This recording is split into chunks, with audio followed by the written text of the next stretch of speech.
On today's episode of Locked On 76ers, summertime basketball. That's the theme. Keith and I discuss the latest in Philadelphia. Tyrese Maxey, Isaiah Joe show at the most prominent Summer League basketball tournament on Monday, and they put on a show. We'll dive into that next right here, Locked On 76ers. You are Locked On 76ers, your daily Philadelphia 76ers podcast. Part of the Locked On Podcast Network, your team every day.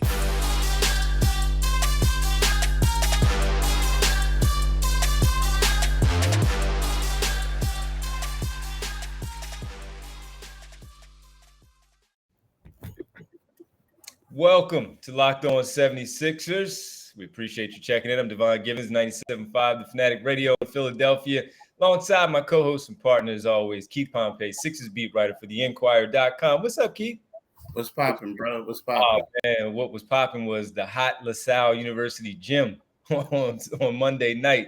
But it was a show because it was hot in there, not only because the air conditioner, well, it didn't seem to be kicking like it should have been, but also the great crowd that was in there, the energy. We'll get into that shortly, but we got to thank everybody for making Locked On 76ers your first listen every day. And remember, Locked On 76ers is free and available on all platforms, including YouTube, right here, Locked On 76ers. Yes, Keith, LaSalle University, that was the site of the 17th annual Danny Rumph Classic. And for those outside of the city who just want to listen to the Sixers podcast, 76ers, Locked On 76ers podcast, because they've enjoyed our work over these past few months, it's a pro-am from Thursday to Monday, honoring the late Danny Rumph, and a guy who passed away, local guy, played at Western Kentucky, came home for the summer, and unfortunately he passed away due to a heart condition, passed out on the floor, did not have defibrillators in the gym, and unfortunately didn't make it. So his friends and his family, led by Mike Morak and the family, the Danny Rumph family, put together some stuff years ago, and it has turned into the biggest pro-am in the city. Guys show out. The Morris twins, Jalen Brunson. We've seen James Harden in the past. So many others have come through. And why this is important for this Locked On 76ers podcast is two of your Sixers were there last night as I was in attendance, and that would be Tyrese Maxey and Isaiah Joe. And it was a great show, Keith. I think he had a game-high 34. Maxey did. Isaiah Joe finished with 16. And for me, being a Philadelphia guy, going to this tournament for the last 10 years, again, friends with Mike, and just seeing how it has come to what it's come to be, I wanted to see how two young guys for your Sixers who are really nice guys. You know Tyrese Maxey has that toughness, that inner dog in him. And I didn't have any issue thinking that he would be able to handle that Philadelphia, not the center. This is not down in South Philadelphia at the arena. This is him from around the way, him from around the way, she's from around the way. They're here. Yes, you are an NBA player. We want to see you play as an NBA player. This is the first time we can be up close and personal like this. But if you don't perform, we're going to be on you. And he did come out there and show out to the tune again of a game-high 34 points. Isaiah Joe, Keith, I also, because these are two nice guys. We know them just from being around them from the team aspect, and they are really nice, respectful guys. And I wanted to see how Isaiah Joe handled the pressure of being and having all these guys, these rowdy guys on top of him, and the opponents who are not pros, who they played against last night are not pros. Some really good guys, Brandon Austin, who we know from locally. He was a really good player. College, played at Providence in Oregon. Unfortunately, didn't take it to the league. But some talented guys on that side, but not professionals. That being said, I wanted to see how they went up against these guys who were going to be gunning for them. And they showed out well. I thought they handled themselves really well. Yeah. I mean, the one thing is we got to understand this about these guys. Everywhere you go, they got a hood. And in order for you to, be that guy, sometimes you got to go through that rite of passage and you play in the hood, right? And they both played SEC basketball, this and that. They probably played AAU.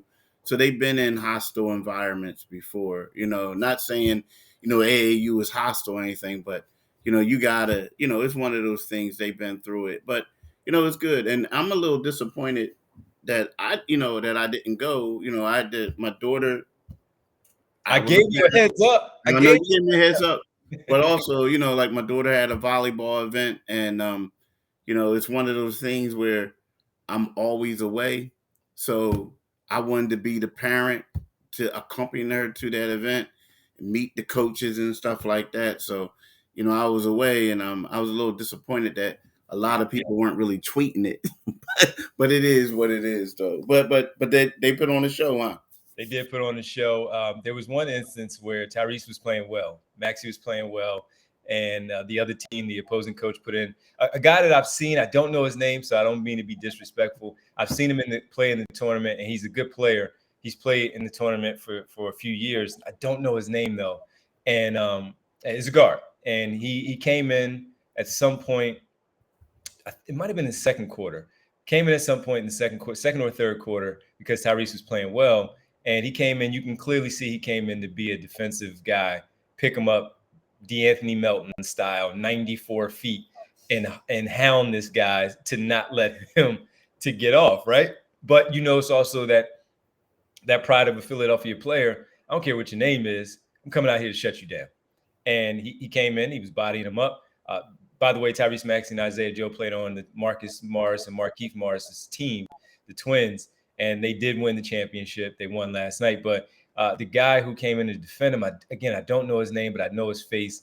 And I've seen him play well in the past. But I haven't seen him all weekend because I didn't go to the game. So I don't know what he has done over the past weekend to get to this spot in the championship. But let me get straight to the point. Maxey scored a couple of times. He's playing really aggressive D. Again, not worried about the name of Tyrese Maxey. He came in just to shut down Maxey, slow him down, if you will, as best as possible. Maxey scored, got fouled on a shot, went to the free throw line. I think he may have gotten a layup or something like that. And, the crowd was on him. This is a Philadelphia crowd. They're on the player who was defending Maxey, and they wanted to see Maxey show out. Or if the guy was shutting Maxey down, they're going to be on his side and calling out Tyrese Maxey for not playing well. But Maxey was playing well. I don't know, from my vantage point where I was sitting, I don't know what happened. It was a dead ball situation, half court. I think it was an inbound play. And I don't know if the coach was taking the player out because Maxey was playing well. And even though they tried something different with him, it didn't work. Or a teammate of his that was already on the floor said, let me get him now because he is playing well. And the guy was frustrated. Maxey's a smiley. He's having fun. He's out here in this while he wants to play well. He's smiling and everything. He's talking to the guy like, yo, we just playing ball. And he wasn't having any of it. He's like, no, we're not. We are playing ball. This is Philadelphia basketball. My man got so frustrated for whatever happened. I don't know the story. I asked one person after the game. They didn't know. My man took his jersey off, dead ball, threw it on the floor, and walked off mid-game. And I'm like, I've seen a lot of stuff in basketball. I've never seen this. And he threw his jersey. I mean, we played with guys, I'm taking my ball and I'm leaving. Yo, we only got 10. Why are you leaving? Frustrated. He did this in the championship game, took his jersey off, threw it on the floor, and walked off. And the crowd was irate. His teammates were confused.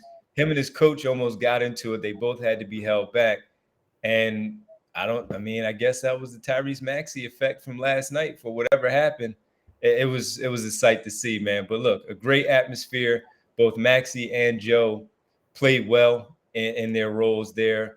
I know a couple of people who I was sitting close to wanted to see Isaiah Joe dominate a little bit more in that setting because he's a professional player, but he was trying. I think that might have been, I think that's him. Yeah. I'm sorry. I was like looking at you're like, yeah, that's him. So the dude is from, his name is Tyrone Mckee. Tyrone Mckee. He's a 14-year pro. Yeah. He went to Coppin State. Yeah. So he played at Bartram. Yeah. So he's a 14-year pro. And that, because I read an article on it, and the dude was talking about how basically they put him in the game to face guard him and this and that, and all it did was frustrated them even more. Yeah. Even more, and dude just left. Yeah. Yeah, so I do know. So my apologies, Tyrone Mckee. I do know the name. Yeah. Didn't know. Sometimes, so many guys there that you forget their name, but you know the face. Yeah, Tyrone Mckee. Yep, absolutely. I knew he was a good player. I've seen him before. And if you're playing in that tournament, you are a good player. So yeah, he just dropped his jersey, threw it right on the floor, and walked off. I was like, whoa.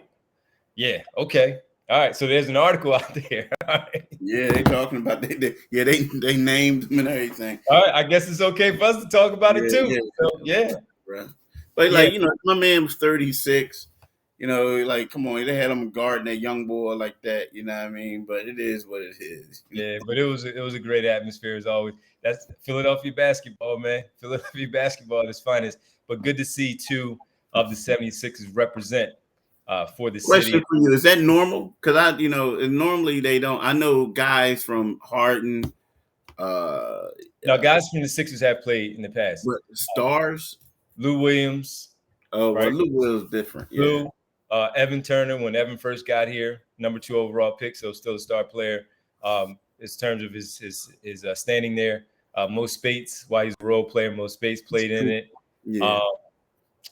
Robert Covington, when Robert Covington then became Robert Covington, he played in it as well. So yeah, the guys do basically show Ben up. Simmons or Joel or somebody like that doesn't. No, but they've been there to watch. They haven't played, but they've been there to watch. Yes. Okay, that's what's up. Yep. Iverson shows up. Harden from out of town. Montrezl Harrell has come out of town. They know the Morris twins. They know some of these other pros, so they'll come to town and they'll play. Even if they just play for one game, they'll come in and put on a show, and that's it. So it's always great, man. Hopefully you can make it next year. It's a great turnout, great cause. They raise money for awareness. You should play next year. You should play next year. You look good. You should play next year. Nah. Hey, I'll rip my jersey off and throw it to the ground after 2 possessions. No doubt, man. Sometimes I'm like, I wonder if I can still run up and down the court. Then I'm like, nah, I can't do that. Nah. But listen, man, and that was great. And we also need to get into another Sixer who played in the Drew League out there on the West Coast from Los Angeles, D'Anthony Melton. He also played in it. Again, it's a summer basketball theme today. Dive into that. And then later on, we have to get into the saga that is the Brooklyn Nets and their mess. Sixers fans should be happy. They look a mess. We'll talk about that later on. But first, I got to let you guys know, as I was sitting in that hot gym and I was craving something to eat as a snack to go along with my water, I said, you know what? It would have been nice if I would have brought my Built Bar, right? Well, if you haven't tried it, you should, because they're perfect for situations like that. The Built Bar or the Built Bar Puffs. If you haven't tried it yet, you're depriving yourself of one of life's greatest joys. And guess what? There's a new flavor. Check it out. Delicious, indulgent, cookie dough, covered in chocolate still. That's right.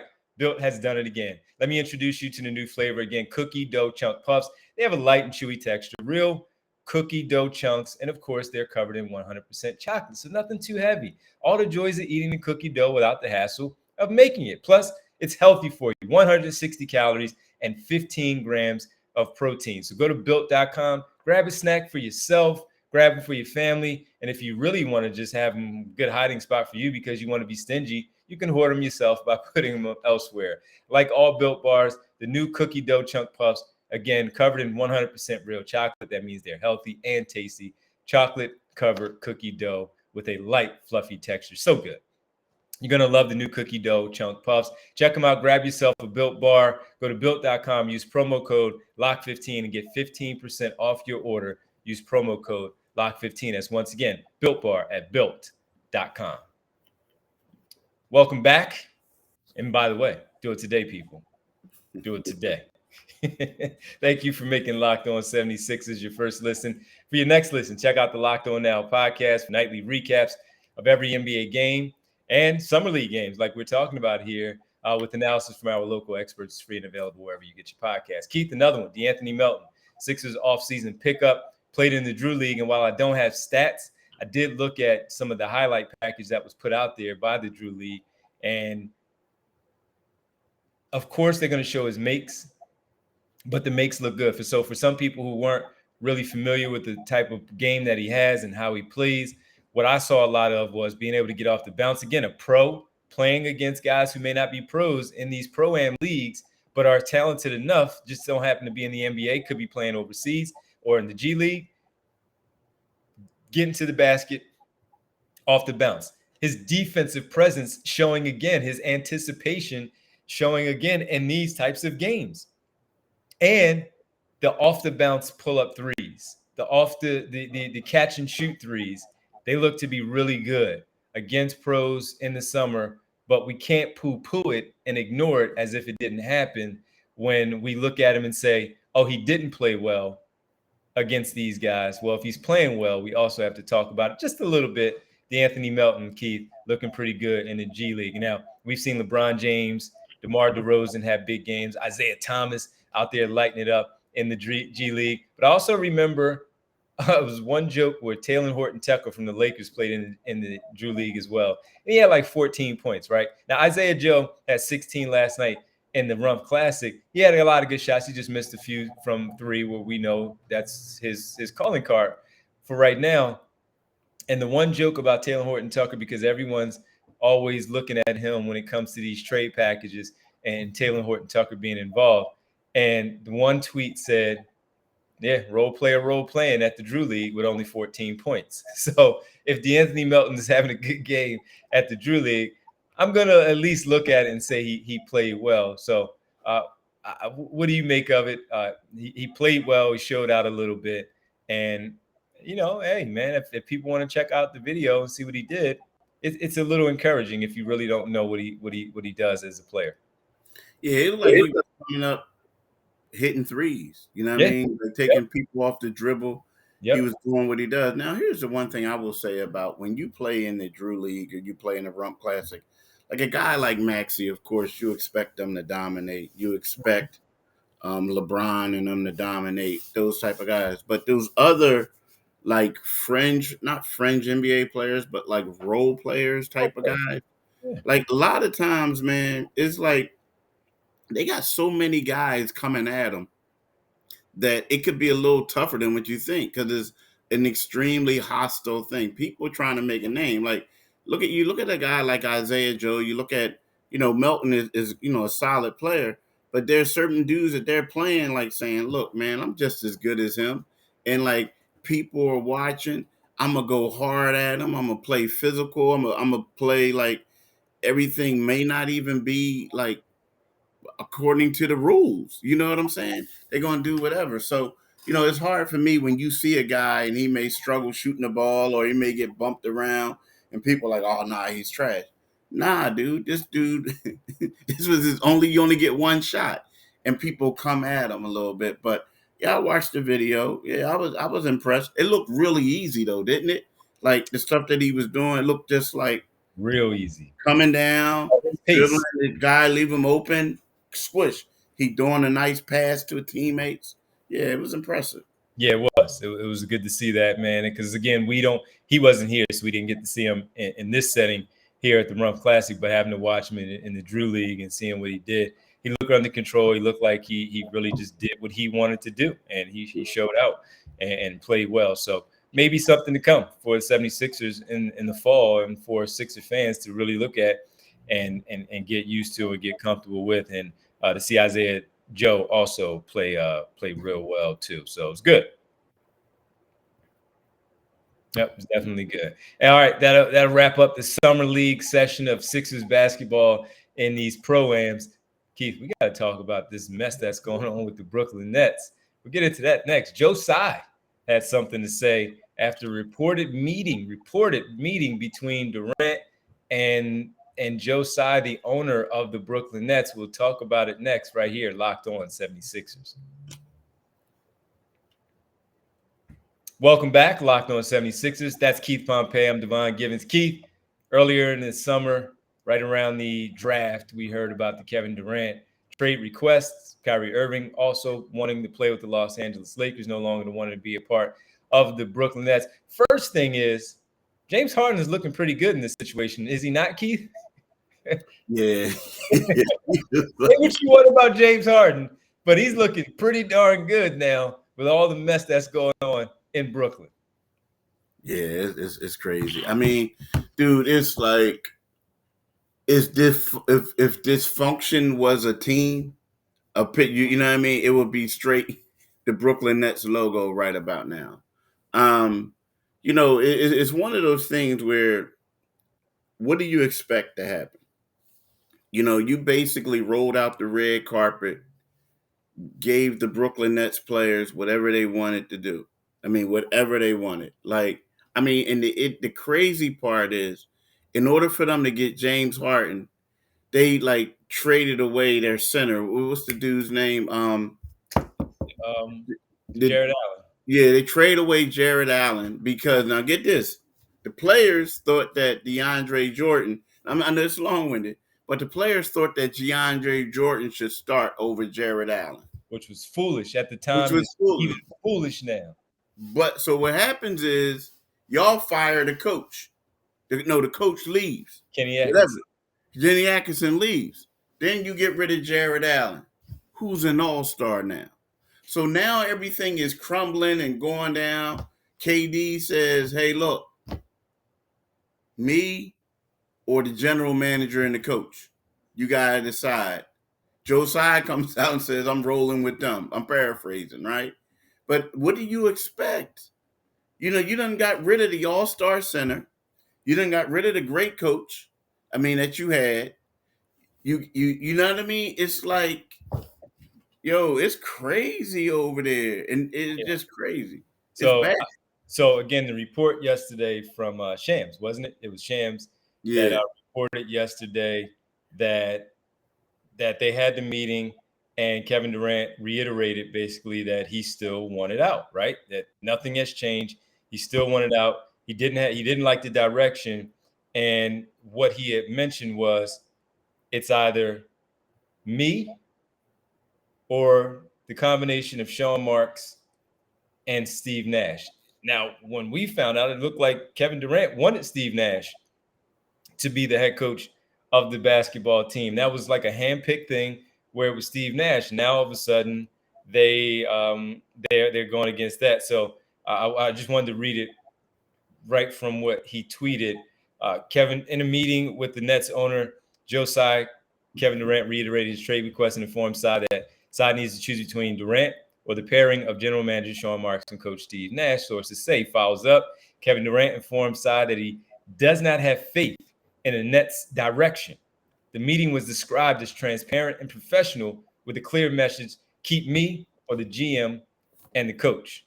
Now, before we continue with that part, Joe Tsai then says, I think I sent this to you yesterday as I look for it. Joe Tsai says, our front office and coaching staff on Twitter have my support. We will make decisions in the best interest of the Brooklyn Nets. Now, this is a real account, right?